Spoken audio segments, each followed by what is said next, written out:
Hi hello. ഇന്ന് നമുക്ക് നല്ലൊരു അടിപൊളി ടേസ്റ്റി ആയിട്ടുള്ളൊരു മോരുകറി ഉണ്ടാക്കിയാലോ? എല്ലാവരും വരി. ഉണ്ടാക്കാൻ വേണ്ടിയിട്ട് ഇതാ വെളുത്തുള്ളിയും ചെറിയുള്ളിയും 3-4 പോണയും ഒരു മുറി നാളികേരം ചിരവിയത് മിക്സിയുടെ ജാറിലേക്ക് ഇട്ട് കൊടുക്കുക. എന്നിട്ട് നന്നായിട്ട് നല്ലോണം പുളി ഉണ്ടാവരുത്, ഒരു പാകത്തെ പുളിയിലുള്ള ഒരു തൈര് ഇതിലേക്ക് ഇട്ട് നല്ല ഫൈനായിട്ട് അരച്ചെടുത്തതിന് ശേഷം ഒരു ചട്ടിയിലേക്ക് വെളിച്ചെണ്ണ ഒഴിച്ചു കൊടുത്തിട്ട് കടുകും ഉലുവയും നല്ലോണം ഒന്ന് മൂപ്പിച്ചെടുത്തതിന് ശേഷം ചെറിയുള്ളിയും ഇഞ്ചിയും ചെറിയ കഷ്ണം എടുത്തിട്ട് 2-3 ചെറിയുള്ളിൻ്റെ പോണയും ചെറിയൊരു ഇഞ്ചി കഷ്ണം നന്നായിട്ട് വഴറ്റി കൊടുക്കുക. അതൊന്ന് വഴന്നതിന് ശേഷം പച്ചമുളക് ഇടുക, കറിവേപ്പിൻ്റെ ഇട്ടെടുക്കുക, ഉണക്കമുളക് ഇട്ടെടുക്കുക കേട്ടോ. മുളക് പൊടി ഒന്നും ഇതിലേക്ക് ഇട്ട് കൊടുക്കരുത്, കുറച്ച് മഞ്ഞൾപ്പൊടി ഇട്ടൊന്ന് ചൂടാക്കി എടുക്കണേ.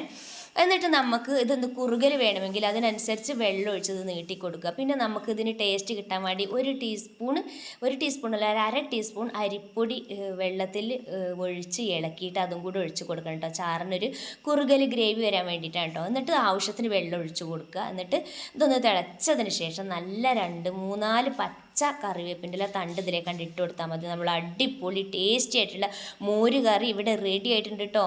അപ്പോൾ എല്ലാവർക്കും ഇത് ഇഷ്ടമാവും, ഇത് ട്രൈ ചെയ്ത് നോക്കണേ. അപ്പോൾ ഇത്രയേ ഉള്ളൂ വീഡിയോ. ടാറ്റാ.